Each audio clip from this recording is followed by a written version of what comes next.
ভোটের মুখে ফের অস্বস্তিতে তৃণমূল। তমলুকের বিধায়ক তথা প্রাক্তন মন্ত্রী সৌমেন মহাপাত্রের সাম্প্রতিক সাংবাদিক সম্মেলন ঘিরে রাজনৈতিক মহলে শুরু হয়েছে জোর জল্পনা। দলের কর্মসূচিতে ডাক না পাওয়ায় ক্ষোভ প্রকাশ করে তিনি কার্যত দলের বর্তমান পরিস্থিতির দিকেই আঙুল তুলেছেন। সৌমেন মহাপাত্রের অভিযোগ, দলকে সমৃদ্ধ করার ক্ষমতা হয়তো তার আর নেই, তাই দলের কর্মসূচিতে তাকে ডাকা বন্ধ করে দেওয়া হয়েছে। শুভেন্দু অধিকারীকে নিয়ে ব্যক্তিগত আক্রমণ প্রসঙ্গে তিনি স্পষ্ট জানালেন, শুভেন্দুকে কোনোদিন খারাপ কথা বলেননি এবং আমৃত্যু বলবেনও না। তার সহধর্মিনীর মতে ইস্যু ভিত্তিক রাজনীতি করতে গিয়ে ব্যক্তিগত আক্রমণে অনীহার কারণেই তারা আজ ব্যাকফুটে। দলের বিরুদ্ধে তীব্র ক্ষোভ উগরে দিলেও সরাসরি দল ছাড়ার কথা ঘোষণা করেননি সৌমেন। এখন দেখার এই পরিস্থিতির মোকাবিলায় তৃণমূল নেতৃত্ব কি পদক্ষেপ নেয়। কিছুদিন আগে আপনি শুনছিলেন নিশ্চিত, আপনারা শুভেন্দুবাবুর সঙ্গে তো সৌমেনবাবুর যোগ আছে। কেউ কেউ বলছিলেন কেন না, উনি গালাগাল দিয়ে তো শুভেন্দুবাবুকে করতে পারেন না, বক্তৃতা করেন না। এটা আমার স্বভাব বিরুদ্ধ।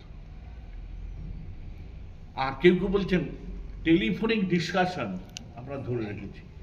আমি তাদের দয়া করে বলেছিলাম, দেখুন আমার তো ছোট ফোন, তাও একটা মনে হয় সুজিত কিনে দিয়েছিল, আমার বড় ফোন নেই।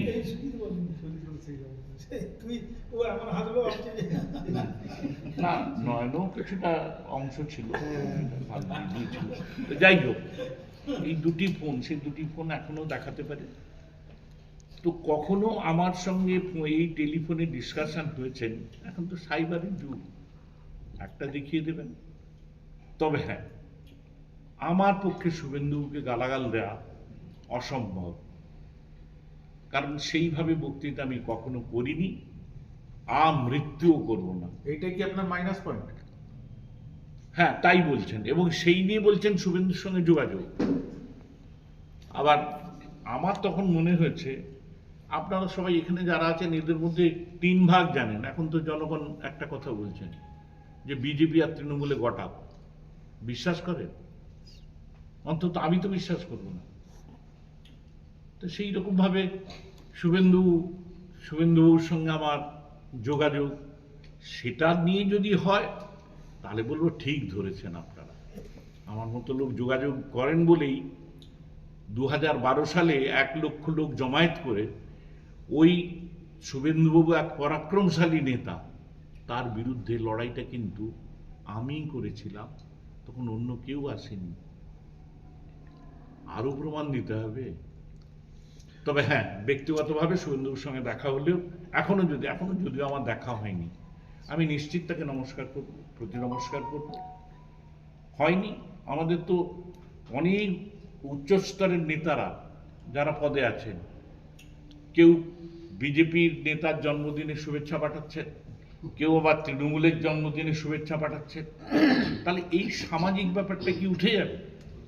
সেটা দিয়ে রাজনৈতিক বিশ্লেষণ, আর সেই যদি বিশ্লেষণ হয়, আমি দায়ভার মেনে নিয়ে তৃণমূলের সাধারণ সৈনিক হয়ে থাকবার, যেটা বলছেন কংগ্রেসে যোগ দেওয়া, হ্যাঁ, সৌজন্যতা বোধে অনেকেই দেখা করতে এসছেন আমার সঙ্গে, কংগ্রেসের এখানকার জেলা সভাপতি, রাজ্যের সভাপতি। বলি নমস্কার জানি সবাইকে। ওটা জনগণেরই কথা, তারা বলেছেন, নিশ্চয়ই যাহার হটে তাহা তো কতক বটেই, কারণ আমাকে তো আমি একটা কথা বলতে চাই, আমাদের পেটে অল্প বিস্তর শিক্ষা আছে, হয়তো বিরাট ডিগ্রি নেই আমাদের, কিন্তু কাউকে ডাইরেক্ট আমরা ইস্যু ভিত্তিক আমরা কথা বলবো, মানে যারা বিপরীত মানে বিরোধী দল আছেন, কিন্তু কখনো আমরা ডাইরেক্ট কাউকে ব্যক্তিগত আক্রমণ, নোংরা কথা দিয়ে এগুলো আমরা কিন্তু করতে চাই না। তো সেটা দেখেছি, আমার মনে হয়েছে যে এটা করতে পারিনি বলেই বোধহয় আমরা ব্যাকফুটে যাচ্ছি। কিন্তু যে কথাটা আমার একদম মনে হচ্ছে, আজকে আমাদের দলেরই অনেকে আছেন যারা শুভেন্দুবাবুর bank Contai co-operative direct bank, তারা চাকরি করছেন, তারা বিভিন্ন পদ হোল্ড করে বসে আছেন, আমাদের পৌরসভার বোর্ড যাওয়ার পরও 4 বছর বসে আছে, তাদের পরিবারের মানুষদের কিন্তু পদোন্নতি ঘটছে। কেন? সেখানে তো দিদি কোয়ারি করছেন না, সেখানে তো এইসব কথা উঠছে না। এগুলো তো হচ্ছে ব্যক্তিগত কথা। মা ওয়েলফেয়ার ফাউন্ডেশন নেশা মুক্তি ও পুনর্বাসন কেন্দ্র। বিজ্ঞানসম্মত আধুনিক পদ্ধতি ও অভিজ্ঞ চিকিৎসকদের দ্বারা চিকিৎসা ও কাউন্সেলিং করানো হয়। নেশার প্রবণতা থেকে বের হওয়ার জন্য চাই সৎ ইচ্ছা। এই নেশাসক্ত ব্যক্তিদের নানান সমস্যার সম্মুখীন হতে হয়। তারা চাইলেও এই পথ থেকে বেরিয়ে আসতে পারেন না, হতাশ ও একাকিত্ব বোধ করেন। তাদের ভুল পথ থেকে স্বাভাবিক জীবনে ফিরিয়ে আনতে আমরা বদ্ধপরিকর। মাদকাসক্ত ব্যক্তি পাগল নয়, খারাপ নয়, তারা শুধুই অসুস্থ। প্রয়োজন শুধু সঠিক চিকিৎসা।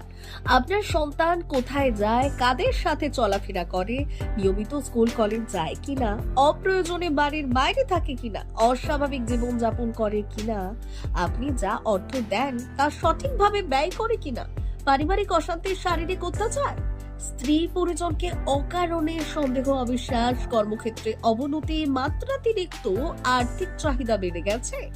তার মানে আপনার প্রিয়জন তীব্র নেশাগ্রস্ততায় বা মানসিক সমস্যায় ভুগছেন। নেশামুক্তি ও মানসিক রোগের নিরাময় ও কাউন্সেলিং কেন্দ্র এখন বেলদায়। মদ, গাঁজা, ড্রাগস ও ইত্যাদি বিভিন্ন ধরনের নেশা এবং মানসিক রোগের চিকিৎসা করতে হলে আজই আসুন মা ওয়েলফেয়ার ফাউন্ডেশন। এখানে আমাদের চিকিৎসা পদ্ধতি: 1. নেশাগ্রস্ত রোগী এবং তার পরিবারের কাউন্সেলিং এর ব্যবস্থা। 2.